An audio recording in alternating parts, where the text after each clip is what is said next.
right, ladies and gentlemen, so I came across this interesting article from The Gamer, and it has a headline that reads, Dragon Age fans are apparently worried that the Veilguard won't be released in the Middle East and North Africa. Now, I feel like this article, I don't know if this is just me, but this should be the most obvious thing, right? If you live in these areas, I gotta imagine that you are probably used to developers not exactly releasing games in your area that are extremely LGBTQ friendly or extremely propaganda heavy. You know what I mean? Like, I just think it's a little bit weird that people are trying to pretend as if, oh my God, is this game going to get released or not? I feel like we should already know the answer, but apparently they're worried because Baldur's Gate 3 has released in some of these areas, and those games, that game, I should say, features a lot of LGBTQ potential relationships and whatnot. So that game got released, so they're all worried, is the game going to get released or is it not? Ha!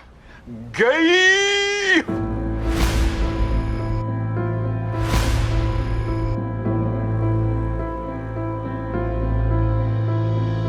Now, again, ladies and gentlemen, Dragon Age the Veilguard has a very obvious direction, let's just say. I mean, you could look at this group photo here and compare it to any group photo from previous Dragon Age games, and you're going to see that it's been brought down to a kiddie level, right? It's been brought down to a TikTok wet girl's dream of, what they fantasize about when it comes to RPGs that are inclusive, right? Even the Kunari don't even look like the Kunari anymore. I don't even know what to call this. You might as well name it a different race at this point. This looks like they're dark fantasies from the books that they read. But again, guys, this entire thing looks like a massive joke. It looks like a Fortnite mod, to be honest with you. And whether or not this game releases in the Middle East, time is going to tell. But I don't think it's going to happen. So let's get into this article, guys, from The Gamer. But of course, before we do, if you are new here, just consider hitting that subscribe button. I would greatly appreciate it, and like the video to push us out into that YouTube algorithm. Now, I also think it's kind of funny that a lot of people who are virtue signaling about this, who are like, oh my God, is this game going to release in these areas? If it doesn't, what's going to happen to the gay people there?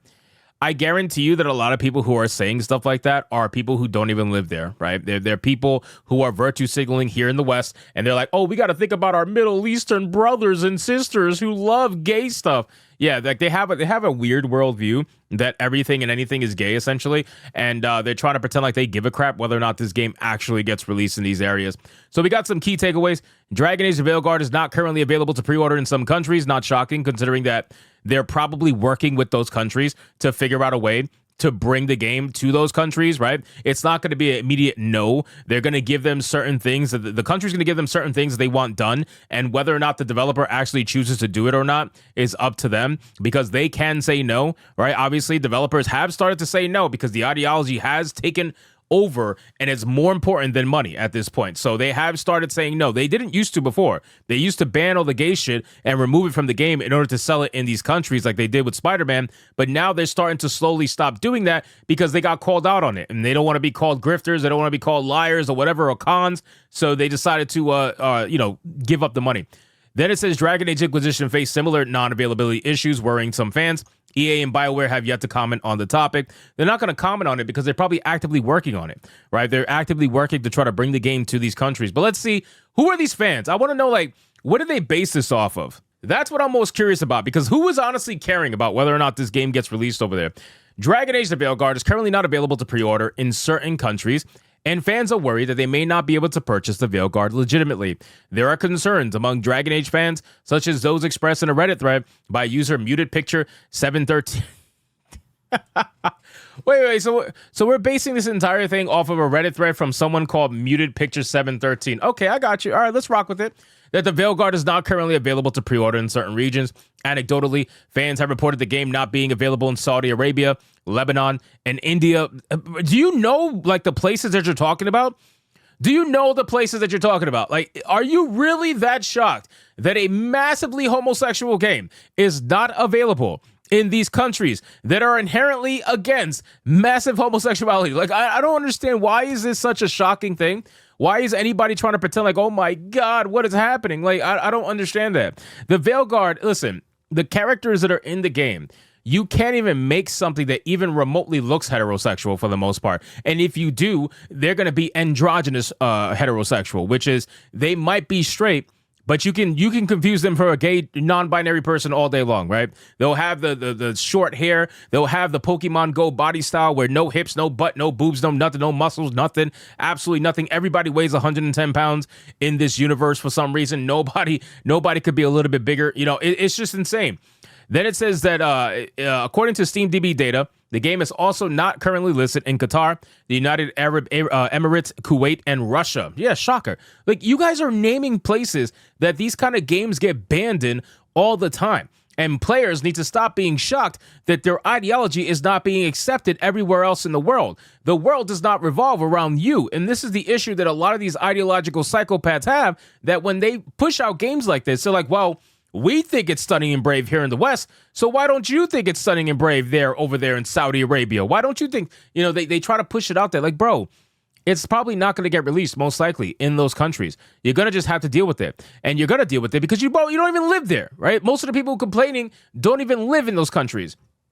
This isn't the first for BioWare, as Dragon Age Inquisition had a similar controversy where the game was not released because of LGBTQ sex scenes and or excessive nudity in several countries, one of which was India. This hasn't been consistently applied, as Mass Effect 3 and even Baldur's Gate 3, which both feature same-sex scenes, are available in several of these countries. This has raised the question of why Electronic Arts and BioWare have not released an official statement on the Veilguard's availability in these regions, despite over a month of fan queries about the topic. Bro, fan queries, you probably got like 5 people asking. Let's be real. You got like 5 people asking, and you're writing a whole article pretending like there's thousands of people asking this question. Most people who care about the LGBTQ stuff that are in the game are not from these countries. All right, that's just the truth of it. Most of them are from here, and they're going to be able to get the game. So that's why I don't believe this whole there's so many fans asking. Yeah, I don't believe that. But in terms of Mass Effect 3 and Baldur's Gate 3, now Mass Effect 3 I think is a little more tasteful in some of its scenes, although they are like 1 or 2 hardcore scenes, if I remember correctly. But it's a little bit more tasteful. Dragon Age gets a little bit more hardcore, I would imagine. And now that Baldur's Gate 3, though, Baldur's Gate 3 gets pretty up there with its scenes. So I wonder how they were able to release this game in some of these countries. Which countries? I don't know, because they don't mention it, right? It says several, so that probably means 2, right? You got to think from a journalist standpoint. If it's more than 1, it's several. And it makes it sound better. Like, oh, several of these countries. Yeah, how many? 2, you know, so it just depends. But in terms of the overall game, I think that they're going to have to censor some parts of it if they're going to want to release it in these countries. Now it comes down to whether or not they're going to stand on their ideological morals. You know, the morals the company supposedly has that they're trying to convince everybody that they have in order for you to keep giving them their, you know, your money. So whether or not they choose to do that is ultimately up to them. Regarding Dragon Age Inquisition, Electronic Arts claimed the game breaches local content laws in India. That's the official stance, and likely the one the publisher is going to parrot for the Veilguard's non-availability in some of the aforementioned regions. Some locals disagree with EA's official stance, as other titles with more sexual LGBTQ plus content than Dragon Age have been freely released, while EA claims local content laws prevent releasing some of its games in certain regions. Locals dispute this by saying their governments only very rarely, if ever, ban a video game. The gamer has reached out to EA for comments. So again, guys, I guess we're gonna have to wait for the follow-up and see if they even get a comment from EA, but I'm calling it right now. I don't think this game is gonna get released, not off the bat anyway. I don't think it's gonna get released in these areas, and I think people who are virtue signaling for this need to really stop this fucking bullshit about pretending to be shocked over the fact that this game's not being released. Sure, other games might have been released, but that was probably after a little bit of censorship and a lot of back and forth of politics. That's all it boils down to. Politics. You are abiding by another country's rules. That's what it is. You're abiding by their rules. It's their country. So if they don't want the game released in their country, guess what? They have every right to say that. It's unfortunate, but it's true. So anyway, guys, thank you so much for watching this video. Hope you did enjoy it. If you did, consider leaving me a subscribe. I would greatly appreciate it. Don't forget to like the video, comment, let me know what you thought, and I'll see you guys on the next one. Hypnotic out.